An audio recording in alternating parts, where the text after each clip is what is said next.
Okay, this is Unfiltered Video, October 17th, 2016. Right now I am in New York. I have a skyline behind me, and behind over there, there's going to be the One World Freedom Tower, also known as One World Observatory. Okay, so this week, what am I doing in New York? I was here for a conference, and that was pretty cool, really exhausting, just really tired. It's been cold. And taking pictures for 8 to 10 to 12 hours a day, it's just been nuts, you know. This is like the best weather so far. Right now I'm at the pier trying to catch Pokemon and stuff. There's not that much Magikarp. I was hoping to evolve my Gyarados today. There's just isn't as much Pokemon as, you know, there's like no lures in New York and stuff, which is kind of lame. And sorry how there's a lot of noise in the background. It's New York, okay? Love the energy here. Everything's really like hype pumped and stuff. Gonna get artichoke pizza later. There's something that did happen this week that kind of surprised me, even though I did see it coming. I'm not gonna talk about it in the video, but I will acknowledge it by not acknowledging it. And besides that, I had a pretty good time this week. Hanging out with Ying, my friend from New Jersey. So went to visit her, and she took me to Philly, which was really dope. And the entire time I was just so appreciative. I was just, because she was driving me for like 2, 4, I don't know how many hours of driving she was doing, but I was like, what did I do to deserve such a good friend? And I barely talked to her, you know, the past couple years. Like, I've known her from summer camp a while ago. But overall, I was like, man, I'm so freaking lucky. I think recently, I've just been like, really like super lucky with my friends recently, and that's really dope. Today, I hung out with my friend Harmony, who works at Chase Bank, which is like super cool. She's really successful at like doing that big corporate office job life and stuff.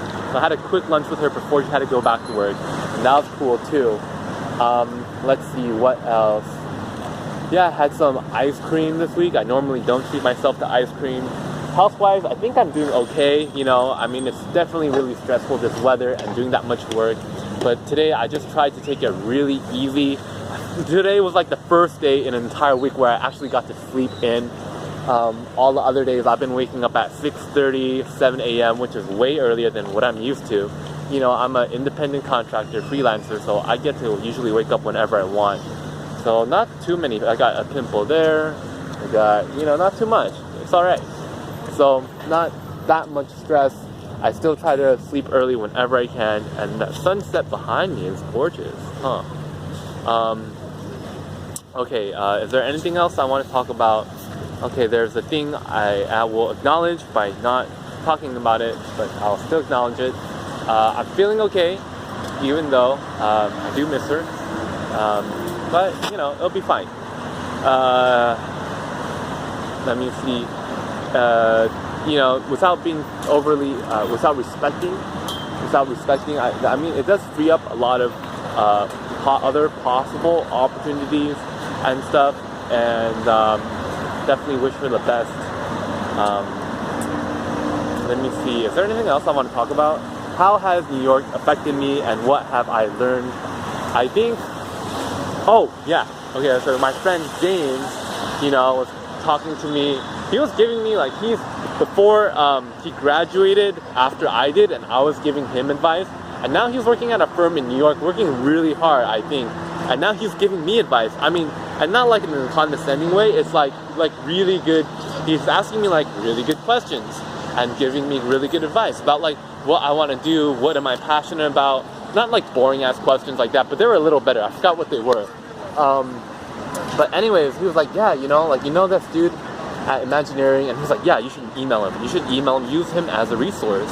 And it was like really cool. He was like really mature. So I decided, like, okay, yeah, I messaged Greg Pro, asked him for some advice on how to get into Disney Imagineering, and his advice was to just draw more, you know, like work on your drawing skill. He said that getting into Disney Imagineering isn't really hard, but staying there is really difficult just because of how demanding it is. So yeah, so I think I understand what he means now. take it a lot more seriously because I know how quick the pace it is and how much subject matter you need to draw. And he gave me some great examples. Tom Lovell, Kim Jung-gi, and Dan Milligan, and I think that's gonna really help me. I'll learn real quick how to draw realistically and draw better, and it's gonna motivate me. I think it's good. Alright, that's about it. Done.